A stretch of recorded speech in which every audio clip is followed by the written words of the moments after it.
There's a special kind of loneliness that comes from being desired, but never truly wanted. From being touched, but never held. From hearing promises that dissolve like smoke the moment pleasure fades. Emma had lived with that loneliness for so long, she'd stopped believing anything else existed. She wasn't looking for love when she walked into that charity gala.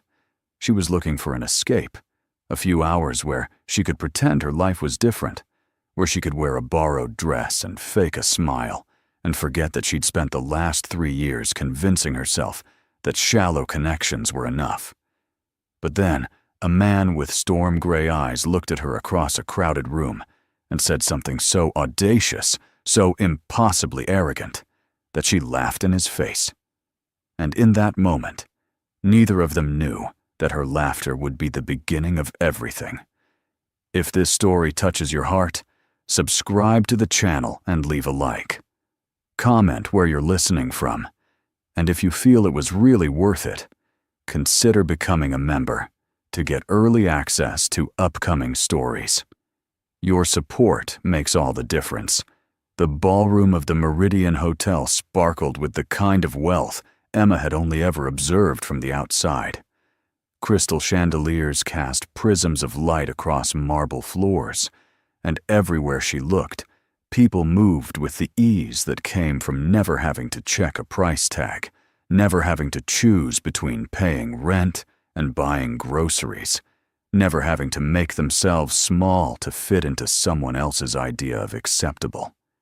Emma smoothed the front of her dress for the 3rd time in as many minutes. It was beautiful, a deep emerald silk that her best friend Maya had insisted she borrow. Maya worked in fashion and had connections Emma couldn't dream of, and when the invitation to this gala had arrived, Maya had been relentless. "You need this," she'd said, pushing the dress into Emma's hands. "You need to remember what it feels like to be somewhere beautiful, to be someone beautiful." Emma had wanted to argue, to say that she was fine, that she didn't need expensive dresses or charity galas or any of it. But the truth was harder to admit. She was 29 years old, and she couldn't remember the last time she'd felt beautiful. Couldn't remember the last time someone had looked at her and seen more than a convenient body, a pleasant face, a woman who wouldn't ask for too much.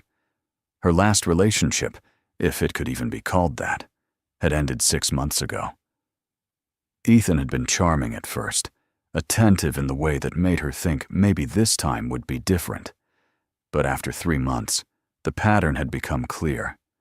He wanted her available when it suited him, wanted her passion without her presence, wanted the parts of her that made him feel good without any of the parts that made her real.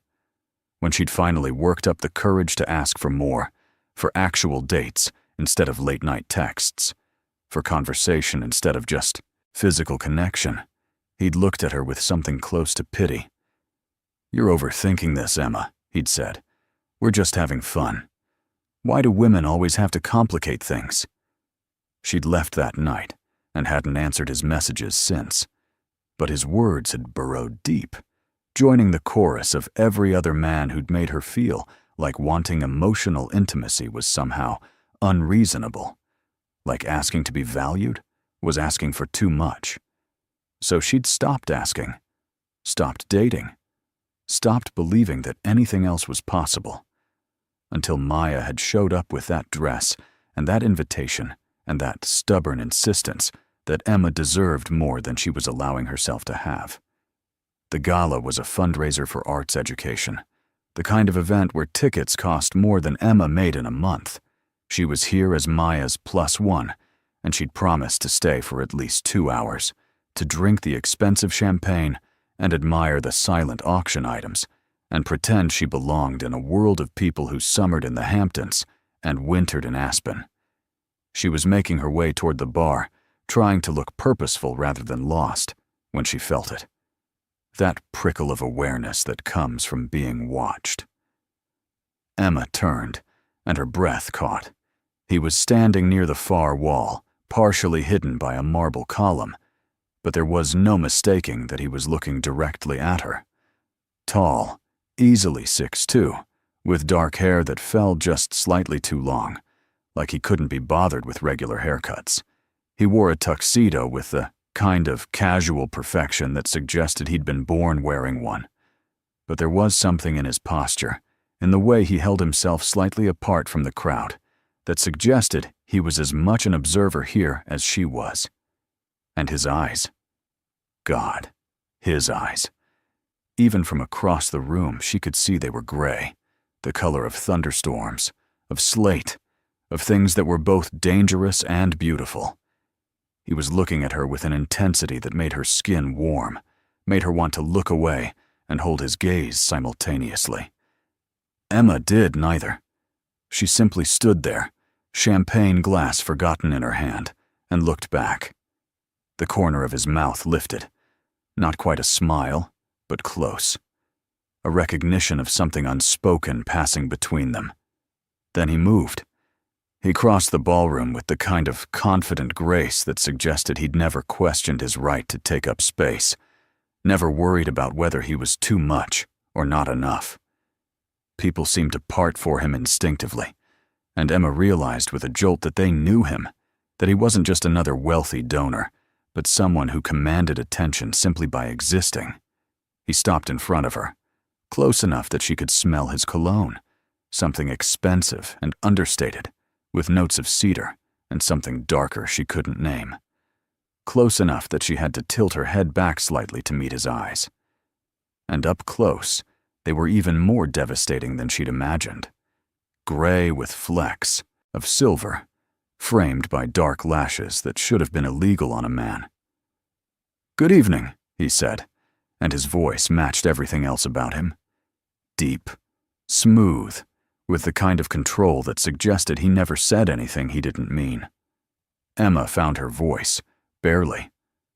"Good evening." "I'm Nathaniel," he said, extending his hand. Nathaniel Cross. The name registered somewhere in the back of her mind. She'd heard it before, seen it in business sections of newspapers she'd skimmed in coffee shops.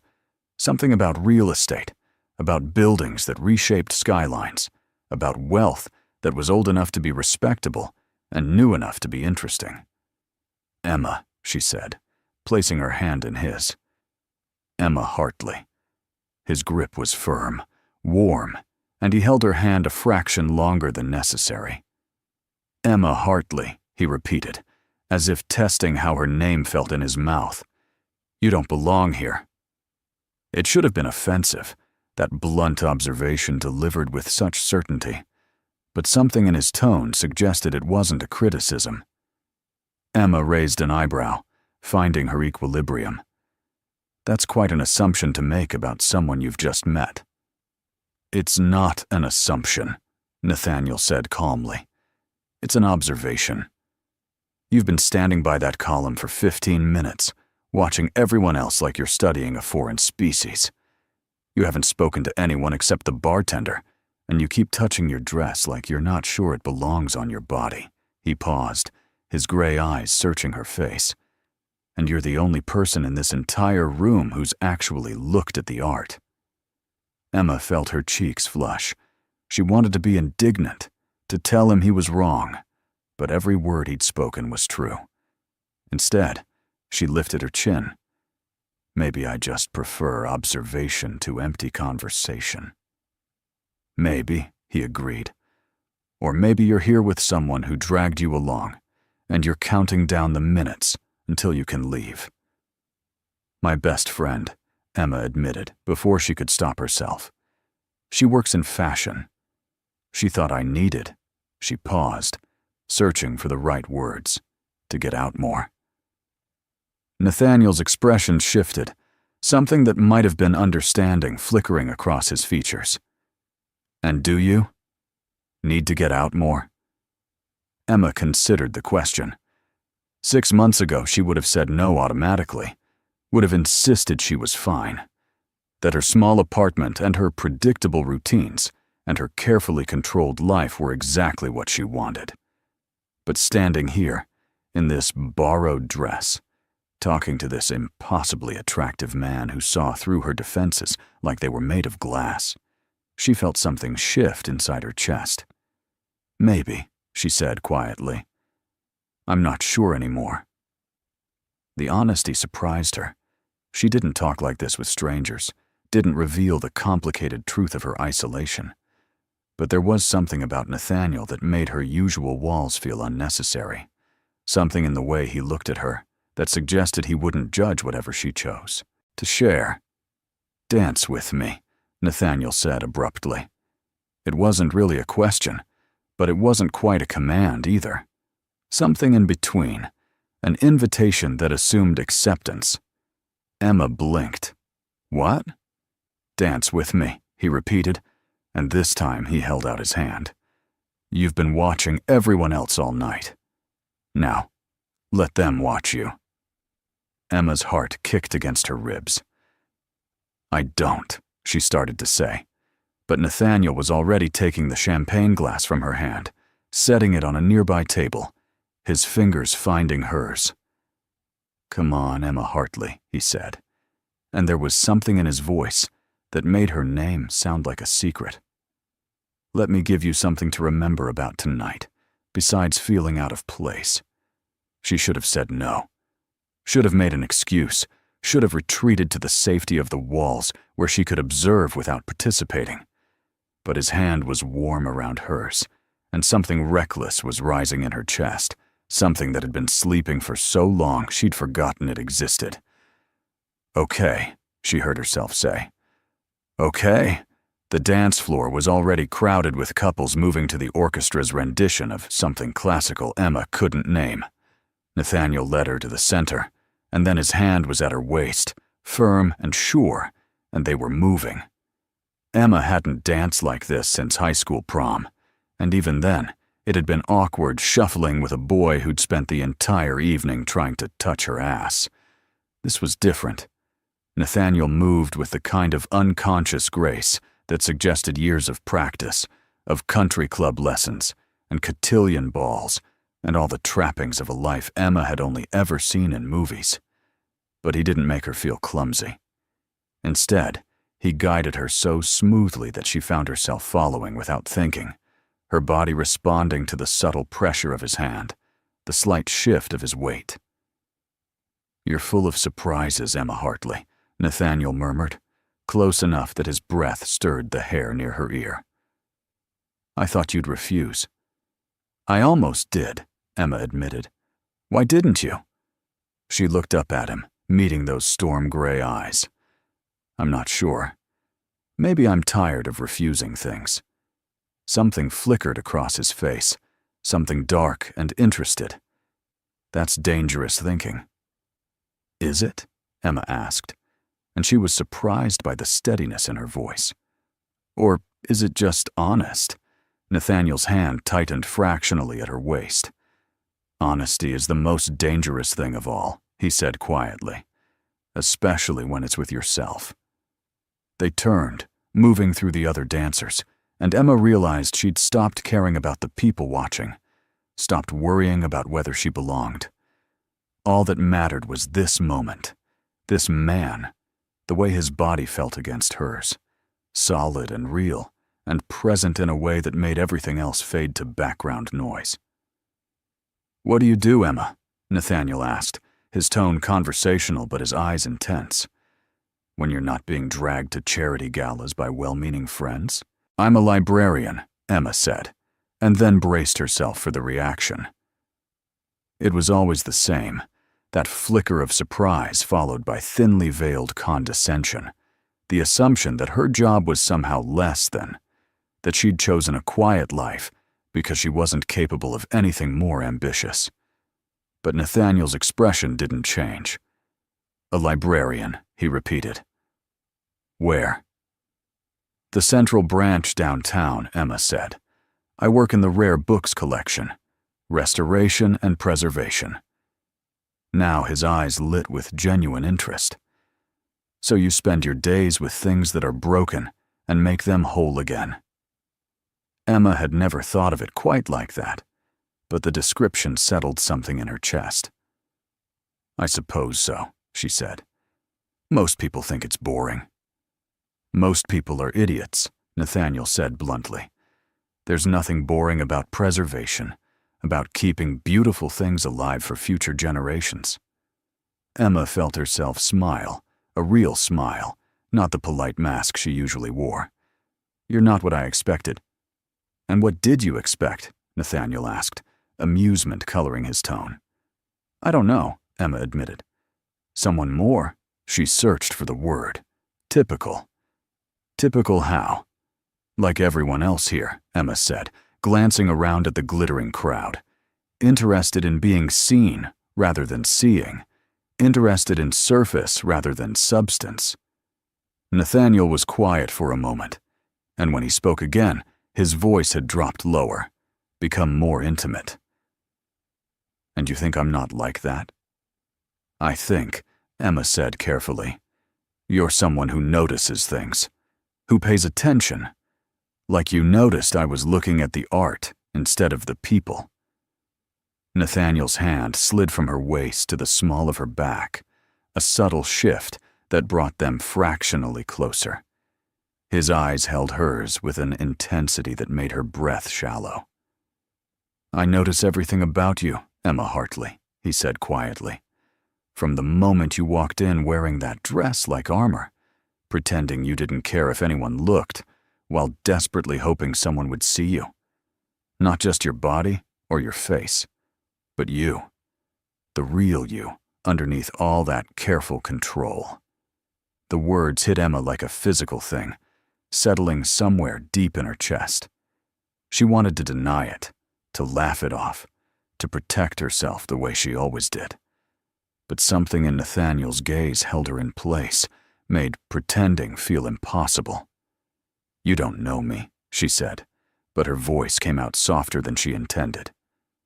"Not yet," Nathaniel agreed, "but I'd like to."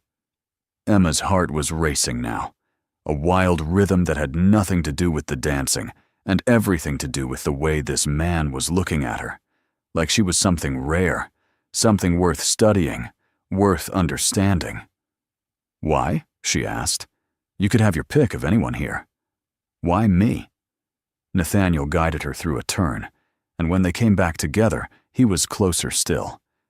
"Because everyone else here is performing," he said simply, "playing roles they've perfected over years. But you're real, raw. You haven't learned how to hide the complicated parts yet, and that makes you the most interesting person in this entire room." Emma felt tears prick unexpectedly at the corners of her eyes. She blinked them back, refusing to cry at a charity gala in front of a man she'd just met, no matter how much his words resonated in places she usually kept locked away. "I should warn you," she said, aiming for lightness and missing. "I'm not very good at this." "At what?" "At whatever this is," Emma said. "At flirting or dating her." She trailed off, not sure how to finish. "At letting people in," Nathaniel supplied gently. "At believing you deserve to be chosen." Emma's breath caught. "How do you?" she started, but Nathaniel shook his head. "Because I recognize it," he said. "That look in your eyes like you're waiting for the other shoe to drop. Like you're convinced that if I really knew you, I'd realize you weren't worth the effort." His hand came up to cup her face, his thumb brushing her cheekbone with devastating gentleness. "But here's what you don't understand yet, Emma. I see all of it. The parts you think are too much, and the parts you think aren't enough. And I'm still here. I'm still asking." The music swelled around them, but Emma barely heard it. All she could focus on was Nathaniel's gray eyes, the warmth of his hand against her skin, the way her entire world seemed to have narrowed to this moment, this man, this impossible conversation happening in the middle of a crowded dance floor. "What are you asking?" she whispered. "For a chance," Nathaniel said. "For you to let me take you to dinner tomorrow night. Somewhere quiet where we can actually talk, where I can learn all the things you don't usually tell people."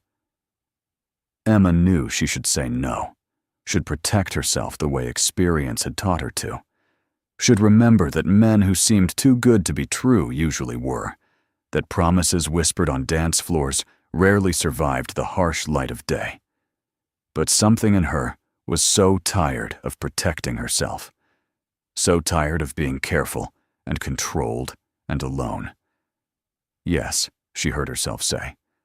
Okay, tomorrow night. Nathaniel's smile transformed his entire face, softening the sharp edges, making him look younger, more open. Good, he said. I'll pick you up at 7. She started to give him her address, but he shook his head. Give me your number, he said. I'll text you and you can send me the details. Less pressure if you change your mind. The consideration in that small gesture made Emma's chest ache. She recited her number, watched him input it into his phone with one hand while still holding her with the other, maintaining their connection even while handling the practical details. The song ended, transitioning into something slower, and Nathaniel made no move to release her.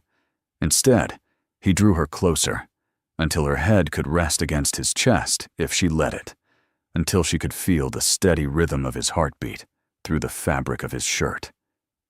They swayed like that, barely moving, and Emma allowed herself to sink into the moment, to stop analyzing and worrying and just feel.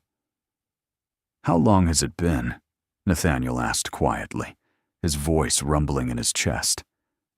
Since what? Since someone held you like this, he clarified, like you're something precious, like they're not in a hurry to get somewhere else. Emma closed her eyes, breathing in the scent of him, cedar and something darker, something that was just Nathaniel. A long time, she admitted. Maybe never. She felt him tense slightly, then deliberately relax. The men you've been with, he said carefully, they didn't deserve you. It's not about deserving, Emma said. It's about, she searched for the right words, about what I was willing to accept, about not believing I could ask for more. And now? Nathaniel asked. Do you believe you can ask for more now? Emma pulled back just enough to look up at him. I don't know, she said honestly, but I think I'm willing to try.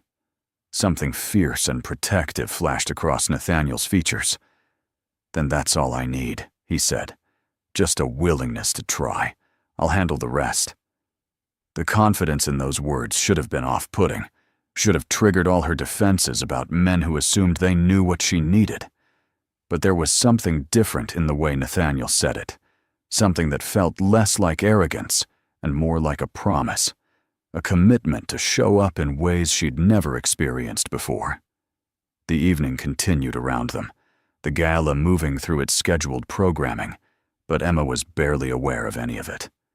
She and Nathaniel danced through 3 more songs, then found a quiet corner where they could talk, really talk, sharing the kinds of details that built bridges between strangers. She learned that he was 35, that he'd built his real estate empire from a single property his grandmother had left him, that he collected first-edition books and had a standing appointment at the Central Library every Thursday to browse the rare collections. I've probably seen you, he said, something like wonder in his voice. All those Thursdays, walking through the stacks, and I never noticed you. I'm good at being invisible, Emma said, and immediately regretted it when pain flickered across Nathaniel's face. Not anymore, he said firmly. Not with me. Emma wanted to believe him, wanted to trust that this connection, this crackling attraction, this feeling of being truly seen could survive beyond tonight, beyond the borrowed dress and the champagne and the orchestra music. But doubt was an old companion, and it whispered warnings in the back of her mind. As if sensing her retreat, Nathaniel took her hand, lacing their fingers together. I know you're scared, he said quietly. I know you've been hurt before, that you've learned to expect disappointment. But Emma, I need you to hear this. When I make a promise, I keep it. When I commit to something, I don't walk away. And right now, I'm committing to showing you that not all men are the same. Some of us know how to recognize something valuable when we see it. Emma looked down at their joined hands, his large and sure, hers smaller, but no less certain in that moment. "What are you promising exactly?" she asked, needing to understand, needing to know if this was real or just another beautiful lie dressed up in expensive clothing and pretty words. Nathaniel's thumb traced circles on the back of her hand, a simple gesture that somehow felt more intimate than anything else they'd shared. "I'm promising," he said slowly, deliberately, "that when I take you to dinner tomorrow night, I won't spend the entire time looking at my phone or talking about myself or treating you like you're interchangeable with anyone else. I'm promising that when I ask you questions, I'll actually listen to your answers. That when you tell me about your day or your dreams or your fears, I won't dismiss them as overthinking or being too sensitive." He paused, his gray eyes holding hers with an intensity that made her chest tight. "And I'm promising that if we end up in bed together, and I very much hope we do, I won't treat it like a transaction, like something you owe me for dinner and conversation. I'll take my time. I'll make sure you know that your pleasure matters as much as mine, that you matter." The last words came out rough, almost raw, and Emma felt them settle in her bones. She should have been shocked by his directness, by the way he'd acknowledged the physical attraction simmering between them, but instead she felt something close to relief, to gratitude that he wasn't playing games, wasn't pretending this was just about intellectual connection, when they both knew the chemistry between them was electric. "I don't usually," Emma started, then stopped, unsure how to finish. "Don't usually what?" Nathaniel prompted gently. "Sleep with men I've just met," Emma said, the words coming out in a rush. "Or men I've known for months, honestly. I'm not a virgin or anything, but I'm also not someone who's comfortable with casual, with being used and then discarded. I need," she faltered, searching for courage. "I need it to mean something. Even if it doesn't mean forever, I need it to mean something in the moment." Nathaniel's expression softened, and he lifted her hand to his lips, pressing a kiss to her knuckles that sent heat spiraling through her entire body. "Emma," he said quietly, "everything about you means something. From the moment I saw you across this ballroom, I knew you weren't someone to be casual with. You're not a woman for one night and done. You're the kind of woman a man takes his time with, the kind he treasures." The words were almost too much, too intense, too perfect. Emma felt her defenses rising, that familiar voice whispering that this couldn't be real, that men didn't talk like this, didn't see her like this. "You don't even know me," she said again, but with less conviction this time. "Not yet," Nathaniel agreed. "But I will, if you let me." The gala was winding down around them, guests beginning to filter toward the exits, claiming coats and calling for cars. Maya appeared at Emma's elbow, her dark eyes bright with curiosity, as she took in Emma and Nathaniel's proximity, their joined hands. "Sorry to interrupt," Maya said, though her tone suggested she wasn't sorry at all, "but the valet just texted that our car is here." Emma felt a flash of disappointment so acute it surprised her. She wasn't ready for this night to end, wasn't ready to leave the bubble she and Nathaniel had created. As if sensing her reluctance, Nathaniel squeezed her hand. "I'll walk you out," he said, then glanced at Maya. "If that's all right with you." Maya's smile was knowing. "Of course. Take your time." They made their way through the thinning crowd, Nathaniel's hand never leaving the small of Emma's back, a constant warm pressure that made her hyper-aware of every step, every breath. Outside, the night air was cool and crisp, a welcome contrast to the heated ballroom. The valet had pulled Maya's car to the curb, and she was already sliding into the driver's seat, making a show of checking her phone to give them privacy. Nathaniel turned Emma to face him, both hands coming up to frame her face, with a gentleness that made her want to cry. "Tomorrow night," he said. 7 o'clock. I meant it. "I know," Emma whispered.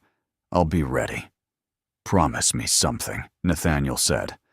"Promise me you won't spend tonight talking yourself out of this.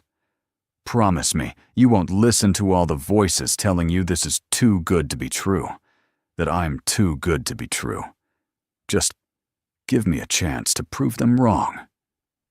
Emma searched his face, looking for any sign of deception, any hint that this was an act. But all she saw was sincerity, desire, and something that looked almost like hope. "I promise," she said. "I'll try." "That's all I'm asking," Nathaniel said.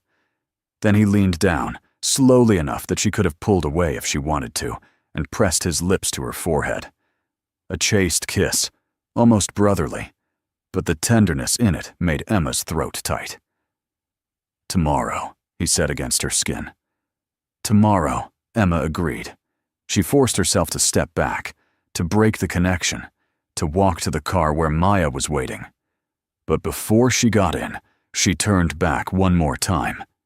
Nathaniel was still standing there, hands in his pockets, watching her with those storm-gray eyes. He lifted one hand in a small wave, and Emma found herself smiling, a real smile that felt like it started somewhere deep in her chest and spread outward until her entire body was warm with it. The drive home was a blur of Maya's excited questions and Emma's distracted answers. She couldn't stop replaying the evening, Nathaniel's words, the way he'd looked at her, the promises he'd made. It felt like a dream, too perfect to be real. By the time Maya dropped her off at her small apartment in a neighborhood that was optimistically called up and coming, Emma's doubts were creeping back in.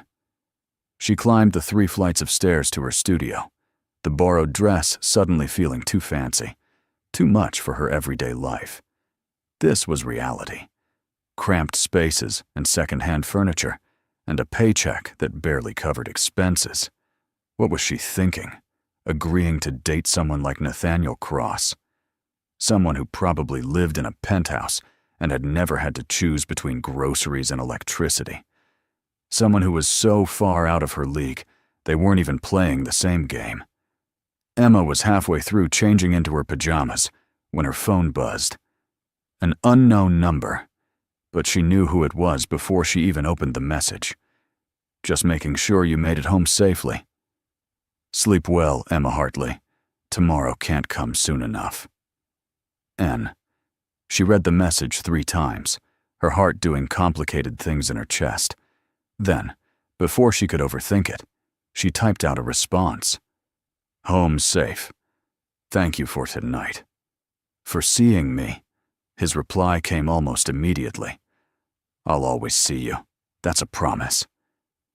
Emma fell asleep with her phone clutched in her hand, Nathaniel's words playing on repeat in her mind, and for the first time in months, she let herself hope that maybe, just maybe, she'd found someone who meant what he said. The next day passed in a haze of nervous anticipation. Emma went to work at the library, but she couldn't concentrate, kept finding herself staring into space, remembering the way Nathaniel's hand had felt at her waist, the way his eyes had held hers, like she was the only person in the world.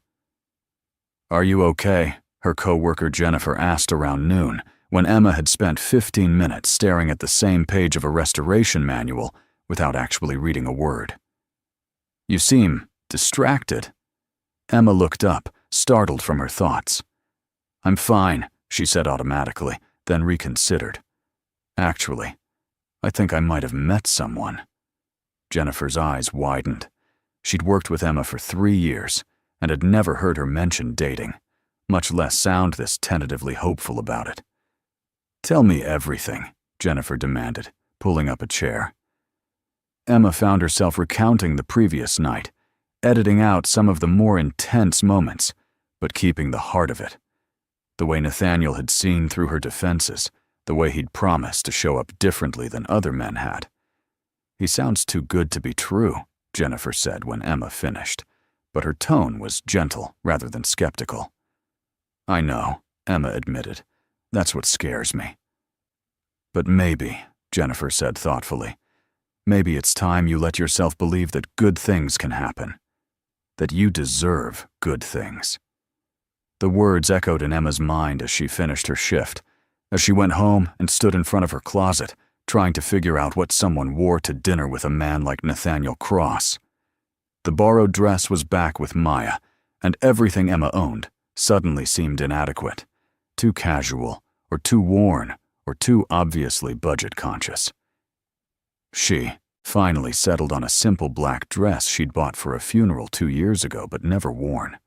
It was modest, classic, nothing special. But when she paired it with the one good pair of heels she owned and the delicate silver necklace her grandmother had left her, it looked acceptable. Not glamorous, but acceptable.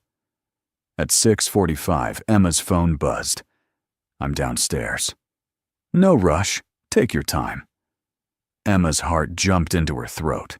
She grabbed her small purse, checked her reflection one more time, and headed down. Nathaniel was leaning against a sleek black car that probably cost more than Emma made in a year. But when he saw her descending the stairs, his entire face transformed with a smile that made her momentarily forget to be self-conscious about her building's peeling paint and broken intercom. You look beautiful, he said when she reached him. And the way he said it, like it was a simple fact rather than a compliment, made Emma believe he meant it. Thank you, she said, then gestured at the car. This is a bit much. Nathaniel laughed, a warm sound that eased some of her nervousness. I know. I almost brought my truck, but I thought you might think I was trying too hard to seem relatable. So instead, you brought a car that probably cost 6 figures? Emma said, surprising herself with the teasing tone. Fair point, Nathaniel conceded, opening the passenger door for her. Next time, truck. I promise. The casual mention of next time made Emma's chest warm as she slid into the leather seat. The interior smelled expensive, and everything was so clean it looked like it had never been driven. Nathaniel got in the driver's side, and suddenly the space felt smaller, more intimate. He didn't start the car immediately. Instead, he turned to face her, his expression serious. Before we go anywhere, he said, I need you to know something. What? Emma asked, her nervousness spiking. This isn't a game to me, Nathaniel said. You're not a challenge I'm trying to conquer, or a box I'm trying to check. I know my life looks a certain way, and I know that probably makes you wonder about my intentions. But Emma, I need you to believe that I'm here because I want to know you. The real you, not the version you think I want to see. Emma swallowed hard against the emotion rising in her throat. Okay, she said softly. Okay, I'll try to believe that. That's all I'm asking, Nathaniel said, then finally started the car. Now, I hope you're hungry because I made reservations at a place that does incredible Italian food. Small, quiet. We can actually hear each other talk. As they drove through the city, Emma found herself relaxing into the conversation. Nathaniel asked about her work, really asked, wanting to know about specific restoration projects, what drew her to rare books, what she loved about the tangible history of printed pages. And when she talked, he listened. Actually listened. Not just waiting for his turn to speak, but engaging with her answers, asking follow-up, questions, making connections she hadn't expected. The restaurant was indeed small, tucked into a neighborhood Emma didn't know well, with warm lighting and the kind of understated elegance that spoke of quality rather than showing off. Nathaniel had reserved a corner table, private and intimate, and as they settled in, Emma felt some of her remaining nervousness fade. Over pasta and wine, they talked. Really talked. Nathaniel told her about growing up with a single mother, who'd worked 3 jobs to keep him in private school, about the grandmother who'd believed in him when no one else did, about building his business from one property to an empire through equal parts luck and relentless work. He didn't gloss over the struggles, didn't pretend it had been easy. And in turn, Emma found herself sharing things she usually kept private. Her parents' divorce when she was 12, her mother's subsequent string of unsuitable boyfriends, her decision to lose herself in books because stories were safer than real people. The way she'd learned to make herself small, undemanding, because asking for too much had always resulted in disappointment. Nathaniel's expression grew darker as she talked about her past relationships, the pattern of men who'd wanted access to her body without commitment to her heart. When she finished, he was quiet for a long moment, his jaw tight. "I want to find every man who made you feel like you were asking for too much," he said finally, his voice low and controlled. "And I want to make sure they understand exactly how wrong they were." The protectiveness in his tone made Emma's breath catch. "You can't fix the past," she said gently. "No," Nathaniel agreed. "But I can make damn sure the future is different." He reached across the table, taking her hand. "Emma, listen to me. You're not too much. You're not too emotional or too needy or too anything. You're exactly right. And any man who made you feel otherwise was a coward, who couldn't handle a woman with depth, with needs, with expectations." Emma felt tears prick at her eyes. "How do you know?" she whispered. "How do you know I'm not all those things they said?" "Because," Nathaniel said simply, "I've spent one evening with you, and I can already see that you're brilliant and thoughtful and kind. You restore broken things for a living, Emma. You believe in preservation, in saving what others might discard. That takes patience and care and a depth of feeling that shallow men find threatening." He squeezed her hand. "But I'm not a shallow man, and I'm not threatened by your depth. I'm drawn to it." The words settled in Emma's chest like warmth, like light, like something she'd been searching for without knowing it existed.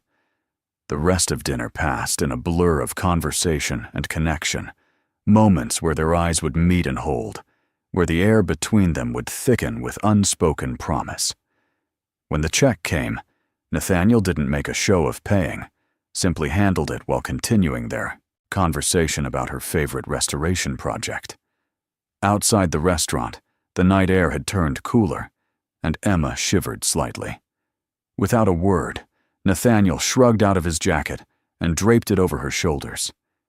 It was warm from his body, and it smelled like him, and Emma had to resist the urge to bury her face in the fabric. "Thank you," she said, then hesitated. "I don't want the night to end yet." "Neither do I," Nathaniel admitted. "Walk with me?" They strolled through the quiet streets, talking about everything and nothing. Nathaniel pointed out buildings he'd developed, sharing the stories behind each one, the challenges and triumphs. Emma talked about books she loved, passages she'd memorized, the way certain stories had shaped who she'd become. It was easy, natural, the kind of conversation that built bridges between souls. Eventually, they found themselves at a small park, empty at this hour except for the distant sound of traffic. Nathaniel led her to a bench overlooking a fountain, its water illuminated by soft lights. They sat close together, his arm draped along the back of the bench, not quite touching her, but close enough that Emma could feel the warmth of him. "Can I ask you something?" Emma said after a moment of comfortable silence. "Anything." "Why me?" Emma asked, the question she'd been carrying since the night before. "You could have anyone, Nathaniel. Women who move in your world, who understand your life. Why choose someone so different?" Nathaniel was quiet for a moment, his gaze on the fountain. Then he turned to face her. and the intensity in his eyes made her breath catch. "Because different is exactly what I need," he said. "Emma, I've dated plenty of women who fit perfectly into my world, who knew which fork to use at which course, who could make conversation with investors and smile for cameras. And every single one of them bored me to tears within a month, because there was no substance, no depth. They wanted what I could give them, the lifestyle, the status, the money. None of them wanted me." He cupped her face with one hand, his thumb brushing her cheekbone. "But you looked at me last night like I was just a man. Not a bank account or a status symbol, just a man. And when I talked about books and preservation and things that actually matter to me, you engaged, you cared, you saw me." Emma's throat was tight with emotion. "I do see you," she whispered, "and it terrifies me." "Why?" Nathaniel asked gently. "Because," Emma said, the words coming out raw and honest, "what if you're this amazing person who actually sees me and values me, and I'm still not enough? What if I can't be what you need? What if I disappoint you?" Nathaniel pulled her closer until her forehead rested against his. "Emma," he said quietly, "the only way you could disappoint me is if you stopped being honest. If you started pretending to be someone you're not because you think that's what I want. I don't want perfect. I don't want easy. I want real. And you're the realest person I've met in years." They sat like that for a long moment, breathing each other in, and Emma felt something inside her chest crack open, all the walls she'd built to protect herself starting to crumble. When Nathaniel pulled back slightly, his eyes had darkened, his gaze dropping to her lips. "I want to kiss you," he said, his voice rough. "But I need you to tell me that's okay. I need to know you want this too." Emma's heart was hammering so hard she was sure he could feel it. "Yes," she breathed. "Please." Nathaniel's mouth curved in a small smile, and then he was kissing her. Not rushed or aggressive, but slow and thorough, like he had all the time in the world and intended to use every second to learn exactly what she liked. His lips were soft, sure, moving against hers with a confidence that made her melt. Emma's hands came up to grip his shoulders, needing something to anchor her as the world spun away. Nathaniel's hand slid into her hair, tilting her head to deepen the kiss, and Emma heard herself make a small sound of pleasure that she would have been embarrassed about if she could think clearly. But she couldn't think at all, could only feel the way Nathaniel's mouth moved on hers, the way his other hand gripped her waist like he needed to hold her close, the way every nerve ending in her body had come alive under his touch. When they finally broke apart, both breathing hard, Nathaniel rested his forehead against hers again. "That," he said, his voice rough, "was even better than I imagined." Emma couldn't form words, could only nod, her entire body trembling with want and need, and feelings too big to name. Nathaniel seemed to understand. He pressed one more soft kiss to her forehead, then pulled back enough to look at her. "I should take you home," he said, and there was regret in his voice, "even though it's the last thing I want to do."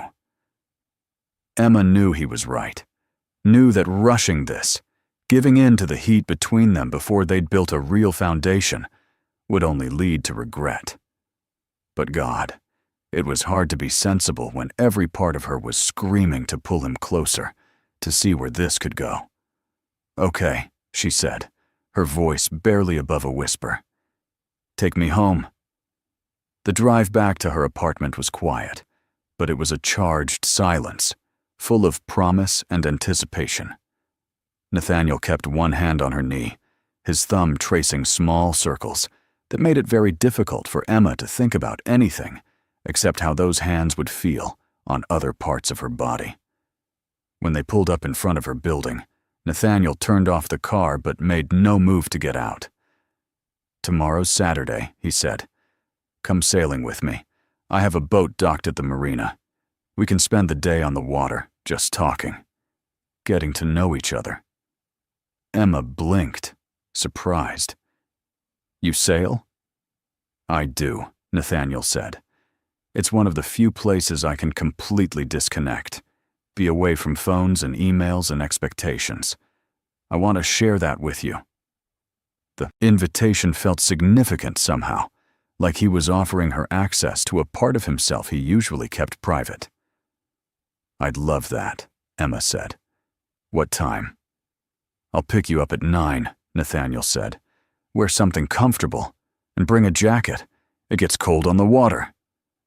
Okay, Emma said, then hesitated, not wanting to leave yet.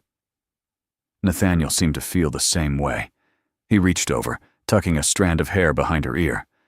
One more kiss, he said, his voice low. To hold me over until tomorrow. Emma leaned in without hesitation, and this kiss was different. Slower, deeper, full of promise and restraint. Nathaniel kissed her like she was something precious, something to be savored, and when they finally pulled apart, Emma felt branded somehow, marked by the tenderness in his touch. Good night, Emma Hartley, Nathaniel murmured against her lips. Dream of me. Always, Emma whispered back, surprising herself with the honesty. She watched him drive away, his taillights disappearing into the night, and then climbed the stairs to her apartment, feeling like she was floating. That night, Emma did dream of Nathaniel, of his hands, his mouth, his eyes holding hers like she was the center of his universe. And when she woke the next morning, there was already a text waiting. Good morning, beautiful. I've been up for an hour thinking about kissing you. Only 6 more hours until I can do it again. Counting down. Emma's heart did something complicated in her chest as she typed back. I'm counting too. The hours until 9 o'clock crawled by. Emma changed clothes 3 times, finally settling on jeans and a soft sweater, practical but flattering. She pulled her hair back in a ponytail, applied minimal makeup, and tried to calm the butterflies rioting in her stomach. When Nathaniel knocked on her door at exactly 9, Emma's hands were actually shaking as she opened it. He stood there in dark jeans and a navy Henley that made his eyes look even more gray, more intense. His hair was slightly messy, like he'd been running his hands through it, and he held 2 travel mugs of coffee. You remembered, Emma said, touched by the gesture. That you take your coffee with cream and 1 sugar, Nathaniel said, handing her a mug. I remember everything you tell me, Emma. The boat, when they reached the marina, was beautiful. Not ostentatious or huge, but sleek and well-maintained, clearly built for actual sailing rather than showing off. Nathaniel helped her aboard with a steady hand, then began the practiced routine of preparing to leave the dock. Emma watched him work, mesmerized by the confidence in his movements, the way he handled the ropes and sails like he'd been born doing it. Have you sailed long? She asked as they motored out of the marina. Since I was 16, Nathaniel said. My grandmother, the one who left me that first property, she also left me her sailboat. It was the only thing of value she owned besides the building. I was angry when she died, lost. This, he gestured at the water around them, became my therapy. Once they were clear of the marina, Nathaniel cut the motor and raised the sails. The moment the wind caught them, everything changed. The noise of the city faded, replaced by the sound of water against the hull, the creak of ropes, the snap of canvas. It was peaceful in a way Emma hadn't experienced before, a kind of silence that felt full rather than empty. Come here, Nathaniel said, holding out his hand. Let me teach you. He positioned her at the helm, standing behind her with his arms bracketing hers, his hands covering hers on the wheel. Feel that? He murmured close to her ear. The way the boat responds to the wind? You have to work with it, not against it. Read what the water's telling you. Emma could barely concentrate on his words. All she could focus on was the solid warmth of his body against her back, the way his breath stirred her hair, the scent of him surrounding her. But she tried to pay attention, to feel what he was describing. And gradually, she did start to understand the subtle feedback, the way the boat wanted to move, how small adjustments to the wheel translated to changes in direction. "Good," Nathaniel said, approval warm in his voice. "You're a natural." They sailed for hours, trading the helm back and forth, talking about everything and nothing. Nathaniel told her about his mother, who'd passed 2 years ago, about the guilt he still carried, that he hadn't been able to save her from working herself to death. Emma shared stories about her grandmother, the one who'd given her the necklace, who'd been the only stable presence in her chaotic childhood. As the sun climbed higher, they anchored in a quiet cove. Nathaniel had packed a picnic, and they ate on the deck, feet dangling over the side, watching the water. "This is perfect," Emma said, and she meant it. Not the expensive food or the beautiful boat, but the moment itself, the ease of being with someone who made her feel safe enough to be completely herself. Nathaniel looked at her, something soft and intense in his expression. "Emma," he said, "can I ask you something personal?" "Of course," Emma said, though her heart rate picked up. "Last night, you mentioned that you're not comfortable with casual intimacy," he said carefully. "I want to understand what that means for you, what you need." Emma appreciated that he was asking rather than assuming. She took a breath, gathering her thoughts. "I've had sex before," she said bluntly, deciding honesty was the best approach, obviously. "But I've never," she paused, searching for the right words. "I've never had sex with someone who made me feel like it was about more than just the physical. Every time before, it felt like I was providing a service. Like my pleasure was optional at best, an inconvenience at worst." She looked down at her hands. "I need it to mean something. I need to feel like the person I'm with actually cares about me as a person, not just a body." Nathaniel was quiet for a long moment. When Emma finally gathered the courage to look at him, his expression was a mix of anger and tenderness. "Emma," he said carefully, "I need you to understand something. When we make love, and we will, it's going to be about you. Your pleasure, your comfort, your needs." He reached over, tilting her chin up so she had to meet his eyes.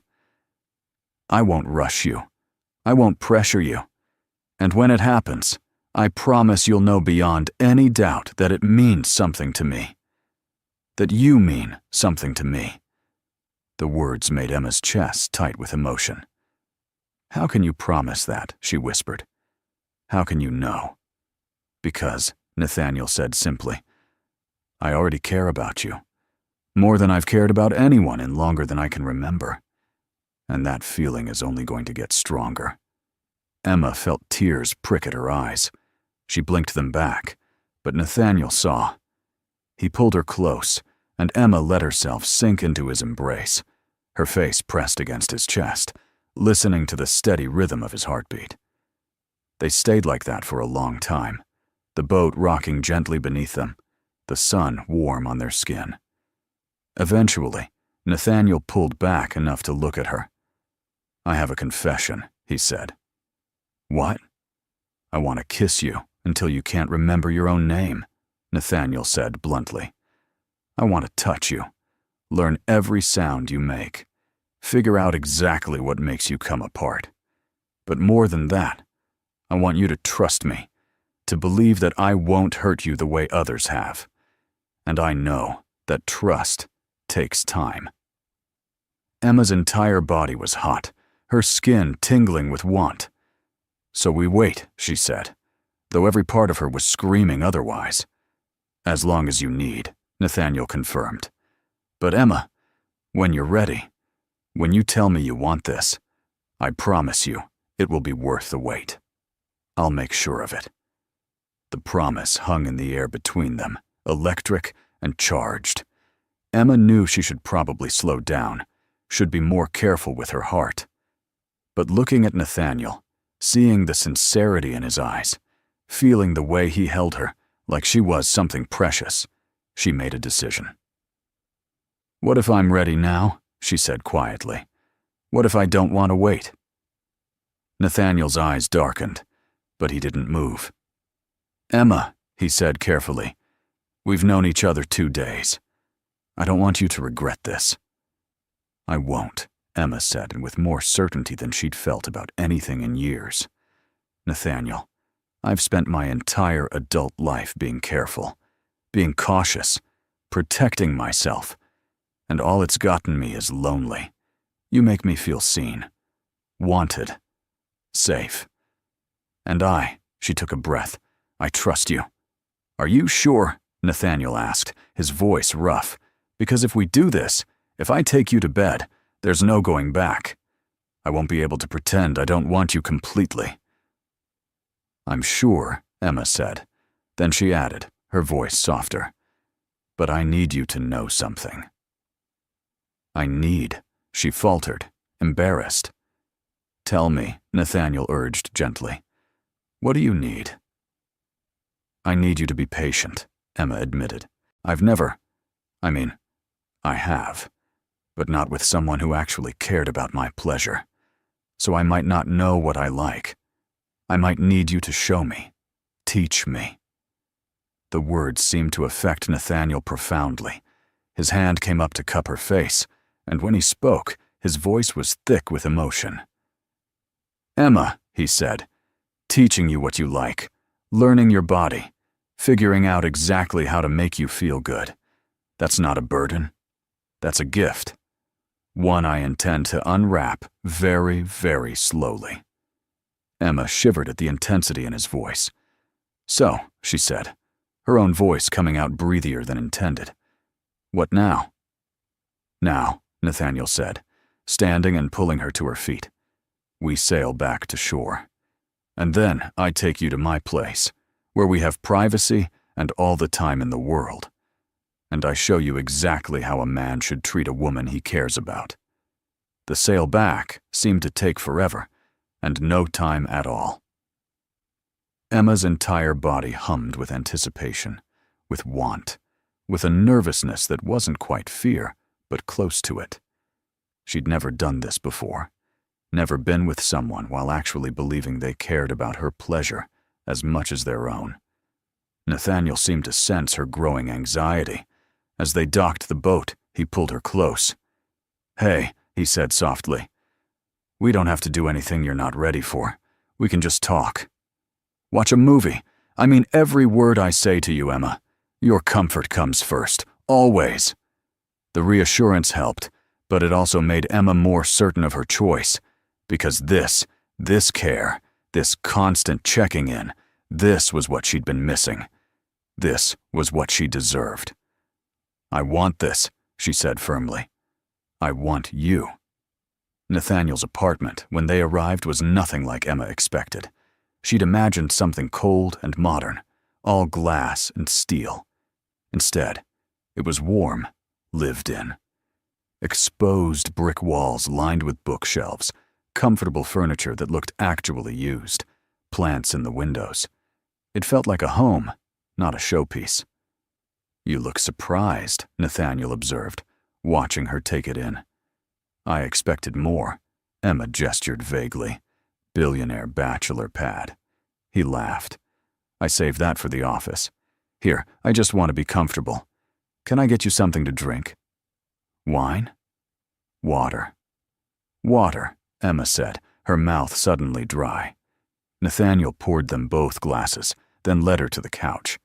They sat close but not touching, and Emma appreciated that he wasn't rushing, wasn't assuming. "So," Nathaniel said, his tone conversational, "tell me about your first time." "What?" Emma blinked, surprised by the question. "Your first sexual experience," Nathaniel clarified. I want to understand what we're working with here. What made you think sex was supposed to be transactional?" Emma felt her cheeks heat, but she appreciated that he was approaching this like a conversation, not a prelude. "It was awkward," she admitted. "I was 21, a junior in college. He was a senior, seemed sophisticated. We'd been dating for maybe 3 weeks. He took her to his apartment after a party. She remembered it clearly, how nervous she'd been, how he'd barely kissed her before trying to undress her, how it had hurt, and he hadn't noticed or cared. It was over in maybe 5 minutes, she said quietly. He finished, rolled over, and asked if I could leave because he had an early class. I walked home feeling used, broken, like I'd done something wrong. Nathaniel's jaw was tight, his hand clenched on his knee. "And after that?" he asked, his voice carefully controlled. "A few more relationships," Emma said. "None of them much better. Men who wanted sex, but not intimacy. Who got frustrated when I needed more foreplay. Who made me feel like my needs were inconvenient." She looked down at her hands. I started to think maybe I was the problem. Maybe I was too sensitive, too demanding. Maybe I just wasn't good at sex. "Emma," Nathaniel said firmly, "look at me." She raised her eyes to his. "You are not the problem," he said. "Those men were selfish, inexperienced boys who didn't know the first thing about pleasing a woman. Sex isn't supposed to be one-sided. It's supposed to be mutual pleasure, mutual care. And if you've never experienced that, then I'm honored to be the one to show you." He stood, holding out his hand. "Come with me." Emma let him pull her to her feet, let him lead her down a hallway to a bedroom that was as warm and inviting as the rest of his apartment. A large bed dominated the space, covered in soft-looking sheets. Windows overlooked the city, but Nathaniel immediately went to close the curtains, creating privacy. He turned to face her, his expression serious. "Emma," he said, "I need you to promise me something. If at any point you want to stop, if anything doesn't feel right, you tell me. No questions, no judgment. We stop immediately. Okay?" "Okay," Emma whispered. "And I need you to promise me you'll tell me what feels good," Nathaniel continued. "I want to learn you, but I can't read your mind. So if something feels amazing, you tell me. If it doesn't, you tell me that too." "I promise," Emma said. Nathaniel crossed the space between them, his hands coming up to frame her face. "I'm going to kiss you now," he said.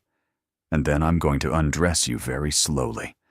And I'm going to touch you, explore you, learn what makes you gasp and what makes you moan. And through all of it, you're going to remember that this is about you, your pleasure, your comfort. Understood?" "Yes," Emma breathed, and then his mouth was on hers.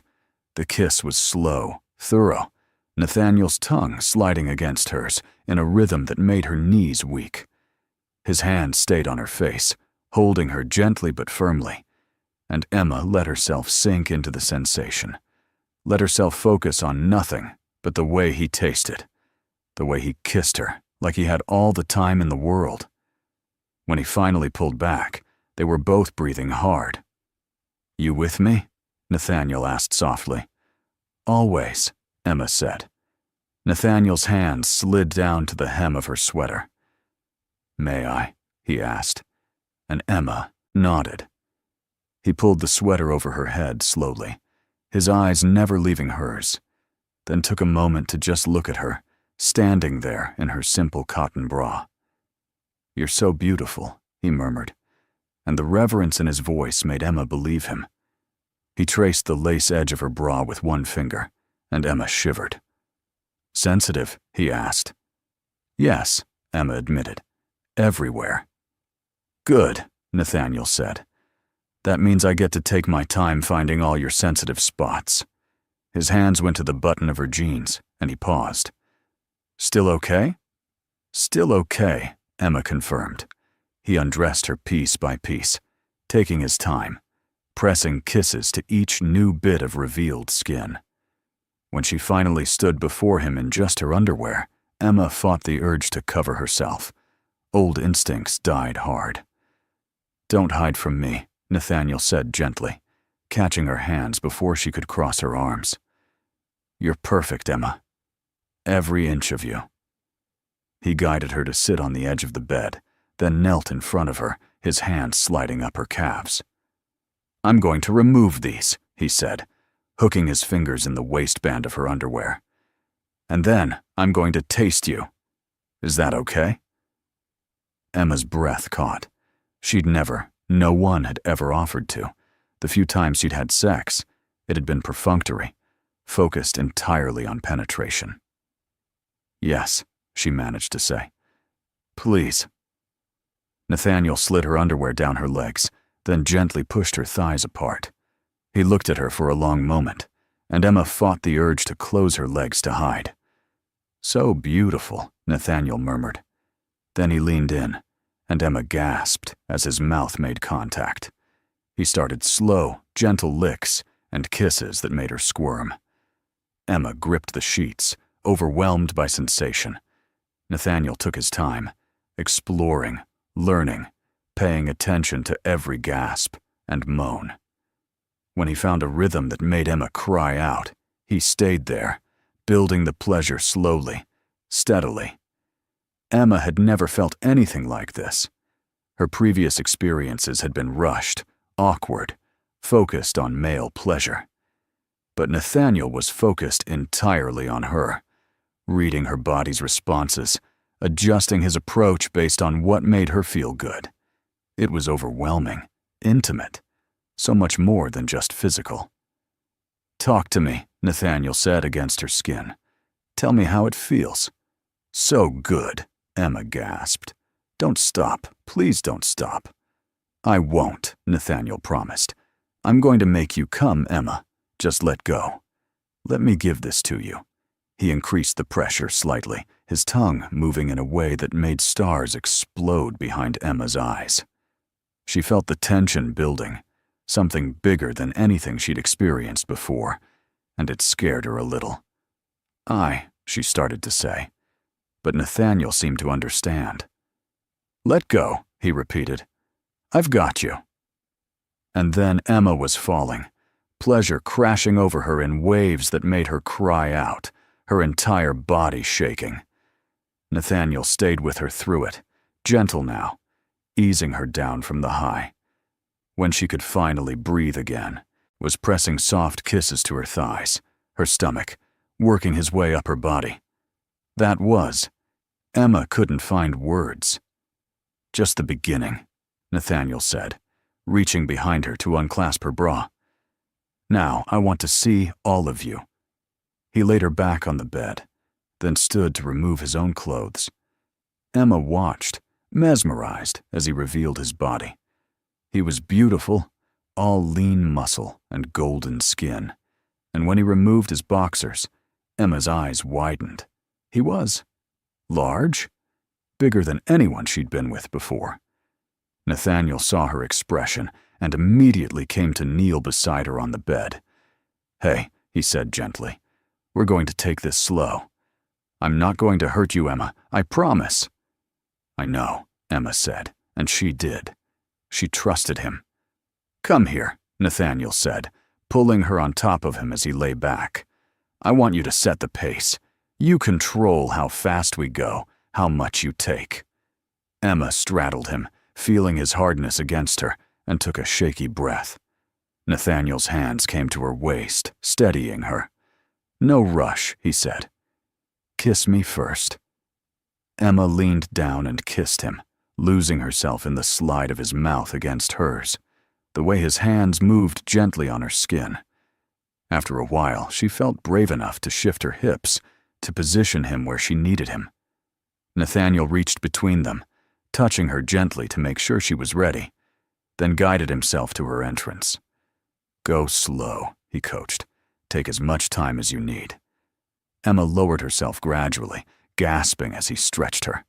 It was a lot. Almost too much. But Nathaniel held still, let her adjust, murmured encouragement. "You're doing so well," he said, his voice strained. "So perfect. Take your time." Emma took him in increments, pausing when she needed to, breathing through the fullness. And through it all, Nathaniel was patient, was gentle, was completely focused on her comfort. When she'd taken all of him, they both stilled. "Okay?" Nathaniel asked, his hands trembling slightly on her waist.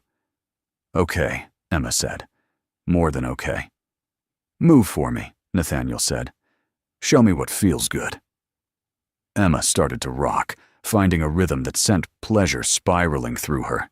Nathaniel's hands guided her, but didn't control, let her set the pace, the depth, the angle. And when she found what she needed, he helped her maintain it, his hips lifting to meet hers. "This is what it should feel like," Nathaniel said, his eyes locked on hers. "This connection, this pleasure. This is what you deserve, Emma. Every single time." Emma felt tears on her cheeks but couldn't stop moving, couldn't stop chasing the pleasure building inside her. Nathaniel reached between them, touching her in a way that made her gasp, combining internal and external stimulation until Emma was sobbing with how good it felt. "I've got you," Nathaniel kept saying. "Let go. I've got you." And Emma did let go, pleasure crashing over her even more intensely than before. She felt Nathaniel follow her over the edge, his hands tightening on her waist, his body shaking. Beneath hers, they collapsed together, breathing hard, skin slicked with sweat. Nathaniel rolled them carefully, withdrawing gently, then pulled Emma into his arms. She was shaking, overwhelmed by sensation and emotion, and he held her close, murmuring soft reassurances. "You're okay," he said. "I've got you. You're safe. I'm here." Emma buried her face in his chest and let herself cry, releasing years of feeling inadequate, of believing she was broken, of accepting less than she deserved. Nathaniel held her through it, his hand stroking her hair, his body warm and solid around hers. When the tears finally subsided, Emma pulled back enough to look at him. "Thank you," she whispered. "For what?" Nathaniel asked gently. "For showing me it could be different," Emma said. "For caring about my pleasure. For making me feel like I matter." "You do matter," Nathaniel said firmly. "You matter more than you know." He kissed her forehead, her cheeks, the tip of her nose. "And Emma, this? What we just shared. This is how it's going to be between us. Always. Mutual care. Mutual pleasure. Mutual respect." Emma felt something inside her chest settle, a piece she hadn't known she was missing. They spent the rest of the afternoon in bed, talking and touching and learning each other. Nathaniel was true to his word, taking his time, discovering what made Emma gasp, what made her laugh, what made her beg for more. By the time evening came, Emma felt transformed. Not because of the sex itself, though that had been revelatory, but because of what it represented. Someone seeing her completely and choosing to stay. Someone valuing her pleasure as much as his own. Someone showing her, through action, not just words, that she was worth the effort. They ordered takeout and ate in bed, talking about everything and nothing. Nathaniel told her about his dreams for his company, his desire to create affordable housing alongside his luxury developments. Emma shared her hope to eventually run her own conservation workshop, to teach others the art of restoration. As night fell, Nathaniel pulled her close. "Stay," he said. "Spend the night with me. Wake up in my arms." Emma knew it was fast, knew she was falling hard and quick. But looking at Nathaniel, feeling the way he held her, she couldn't bring herself to care. "Okay," she said. "I'll stay." They fell asleep tangled together, and when Emma woke in the middle of the night, disoriented, Nathaniel was immediately there, pulling her back against his chest. "You're safe," he murmured, still mostly asleep. "I'm here. Go back to sleep." Emma did, feeling safer and more cherished than she ever had before. The next morning, Nathaniel made breakfast, scrambled eggs and toast that they ate on his balcony, watching the city wake up. Emma wore one of his shirts, enormous on her, and felt impossibly content. "I don't want this to end," she admitted, surprising herself with the honesty. "Then it won't," Nathaniel said simply. "Emma, I know this is fast. I know we've only known each other a few days. But I also know that what I feel for you isn't going away. If anything, it's only going to get stronger." He took her hand across the small table. "I want to do this right. I want to date you properly, take you to dinner, meet your friends, let you meet mine. I want to build something real with you, something that lasts." Emma felt tears prick at her eyes again. She seemed to cry more around Nathaniel than she had in years, but they weren't sad tears. They were the tears of someone who'd been holding themselves together for so long they'd forgotten what it felt like to be held by someone else. "I want that too," she said, "more than I've ever wanted anything." "Then it's settled," Nathaniel said, his smile transforming his face. "You're mine, Emma Hartley, and I'm yours." They spent the rest of Sunday together, a lazy day of talking and touching and being. And when Nathaniel finally drove Emma home that evening, he walked her to her door, kissed her until she was breathless, and made plans to see her the next night. Over the following weeks, they fell into a rhythm. Dinners after Emma's work at the library, where Nathaniel would show up during her lunch break with coffee and sandwiches. Weekends sailing or exploring the city, or simply staying in bed, learning each other's bodies, building intimacy that went far beyond the physical. Nathaniel kept every promise he made. He listened when Emma talked about her day, remembered small details, showed up consistently in ways that rebuilt her ability to trust. And Emma found herself opening up, sharing fears and dreams and the complicated truth of who she was beneath all the protective layers. She introduced him to Maya, who pulled Emma aside immediately and whispered, "If you don't marry this man, I will. He looks at you like you hung the moon." Emma laughed, but the comment stayed with her, because Nathaniel did look at her like that, like she was something precious, something worth treasuring. 3 months in, Nathaniel asked Emma to move in with him. "It's too fast," Emma said automatically, old fears rising. "Or maybe it's exactly right," Nathaniel countered. "Emma, I wake up every morning wishing you were there. I go to sleep every night wishing you were beside me. I'm not asking you to marry me tomorrow, though for the record, I'm absolutely going to ask you that eventually. I'm just asking you to build a life with me, to let this be our home instead of just mine." Emma thought about her cramped studio, about the loneliness that had defined her life before Nathaniel, and she thought about his apartment, about how it had started to feel like home, about how being with him felt like being exactly where she was supposed to be. "Okay," she said. "Yes, let's do this." Moving in together was easier than Emma expected. Nathaniel made space for her things without her having to ask, cleared shelves for her books, designated a corner of the living room for her restoration projects. He never made her feel like she was intruding in his space. Instead, he made it their space, consulting her on furniture placement, asking her opinion on artwork, treating her preferences as equally important as his own. Emma's favorite part was the mornings, waking up wrapped in Nathaniel's arms, his body warm and solid behind hers, the way he'd pull her closer, press kisses to her shoulder, murmur good morning against her skin.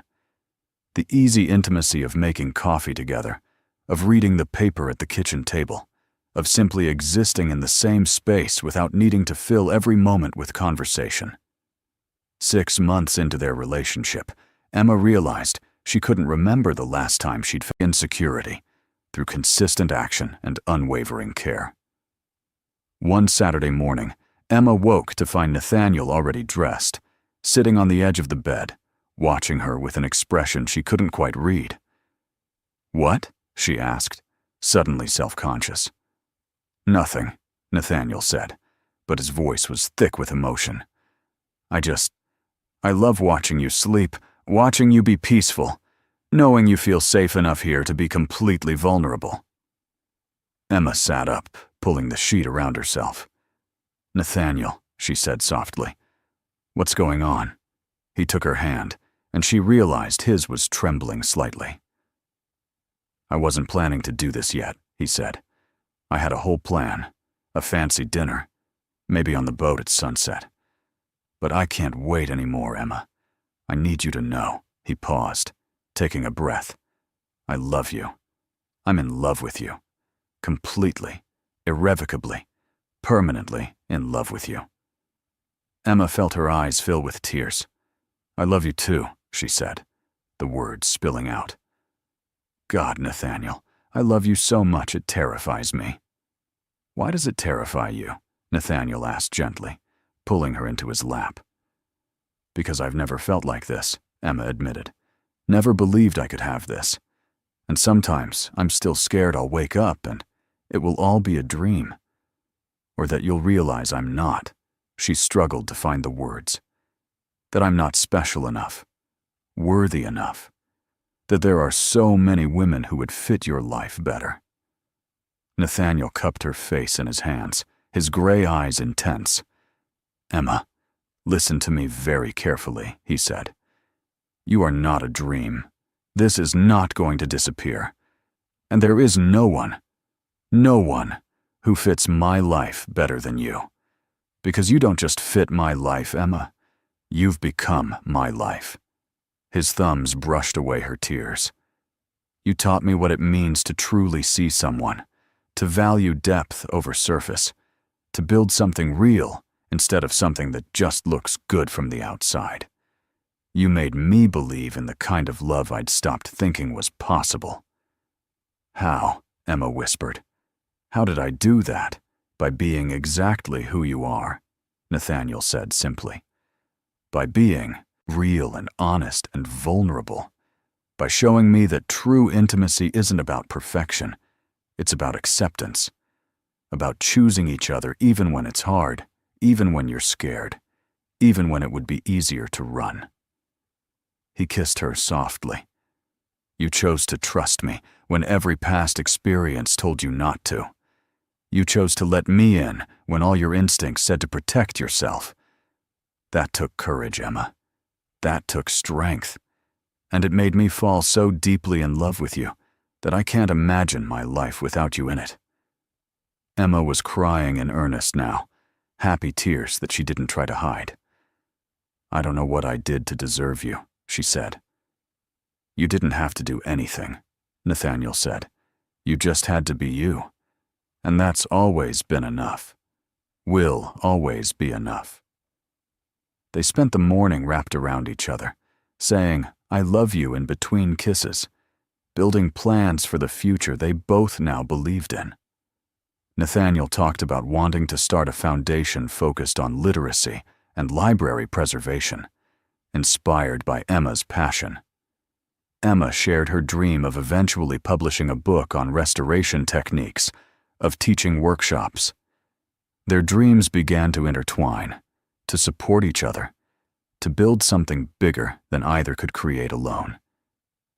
That evening, they went back to the park where they'd had their first kiss. It was autumn now, the fountain surrounded by trees ablaze with red and gold.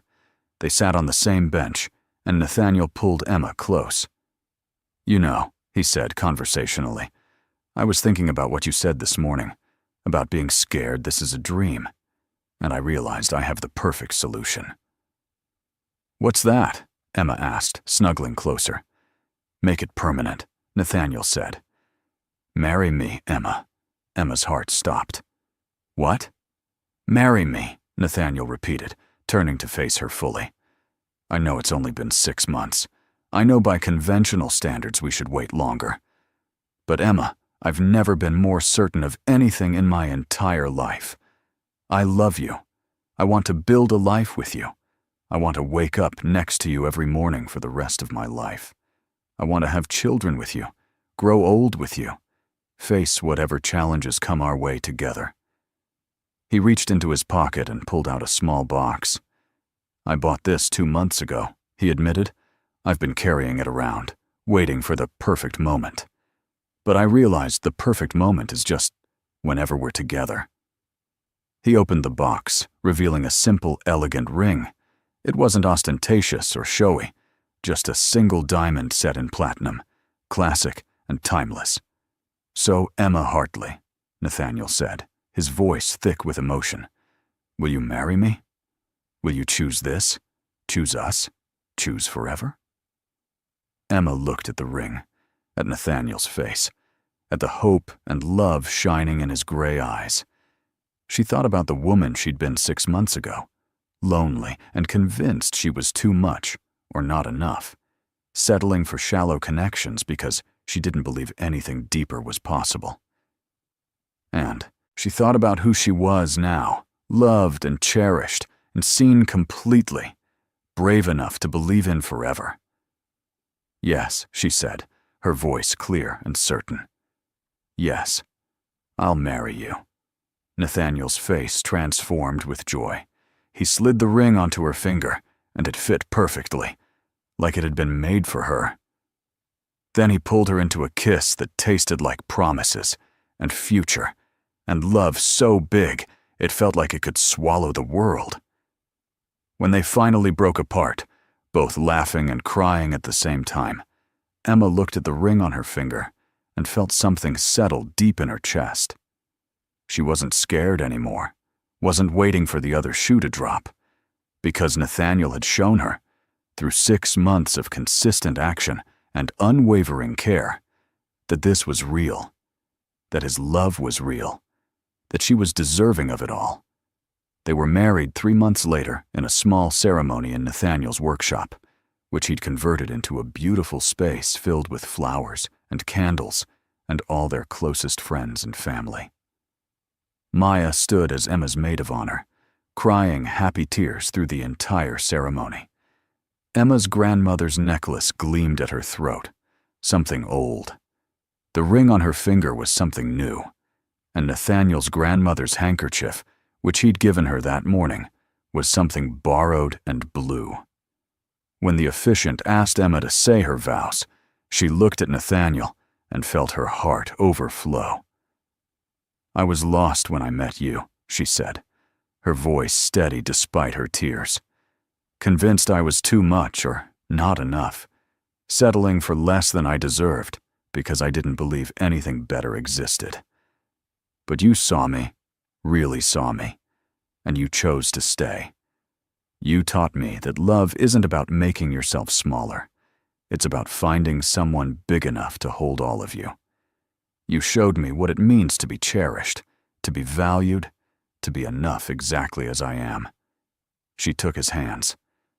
I promise to love you fiercely and completely, to choose you every single day, to build a life with you that's bigger and better than anything we could create alone. I promise to see you, all of you, the way you've always seen me. And I promise to never stop being grateful that you walked into my life and refused to let me hide. Nathaniel's eyes were wet as he spoke his own vows. Emma, he said, his voice rough with emotion, you asked me once why I chose you. And the truth is, I didn't choose you. My heart did from the moment I saw you across that ballroom. Something in me recognized something in you. A kindred spirit. A missing piece. You've taught me that true intimacy isn't about perfection or performance. It's about showing up honestly, vulnerably, completely. You've made me a better man, a happier man, a man who believes in the kind of love that transforms lives. He squeezed her hands. I promise to honor you, to cherish you, to see you always. I promise to make your pleasure my priority, your happiness, my mission, your dreams, my purpose. I promise to hold you when you're scared, celebrate with you when you're joyful, and stand beside you through everything life brings. You are my home, Emma, my partner, my love, and I will spend the rest of my life making sure you never doubt how much you are loved. When they kissed as husband and wife, their friends and family erupted in applause, but Emma barely heard it. All she could focus on was Nathaniel, his mouth on hers, his arms around her, the feeling of finally, completely, irrevocably belonging. The reception was joyful, full of laughter and dancing and toasts that made Emma cry and laugh in equal measure. But her favorite moment came late in the evening, when she and Nathaniel snuck away to a quiet corner, stealing a moment alone. "So," Nathaniel murmured, pulling her close, "how does it feel to be Mrs. Cross?" "Perfect," Emma said honestly, "like everything I never knew I needed." Nathaniel kissed her temple. "I have something for you," he said, reaching into his pocket. Emma blinked. "Another gift? You already gave me everything." "Not everything," Nathaniel said, handing her a small envelope. "Open it." Inside was a single key. Emma looked at him, confused. "It's to a space I rented downtown," Nathaniel explained, "for your restoration workshop, the one you talked about wanting to start. I've been working with the Historical Society to set it up. Equipment, climate control, everything you need. It's yours, Emma. Your dream. Made real." Emma felt tears spill down her cheeks. "Nathaniel," she whispered, "you didn't have to." "Yes, I did," Nathaniel interrupted gently. "Because your dreams matter to me. Because I want to support you the way you support me. Because I love you, and I want you to have everything you've ever wanted." Emma threw her arms around his neck, holding him tight. "Thank you," she said, "for everything, for seeing me, for loving me, for making me believe I deserve all of this." "You do deserve it," Nathaniel said firmly. "All of it and more."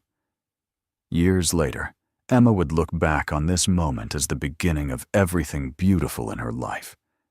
She opened her workshop, and it thrived, becoming known as the best restoration facility in the city. Nathaniel's foundation partnered with libraries across the country, preserving rare books and expanding access to literacy programs. They had 2 children, a daughter who inherited Emma's love of books, and a son who had Nathaniel's gray eyes and gentle heart. And through it all, Nathaniel kept his promises.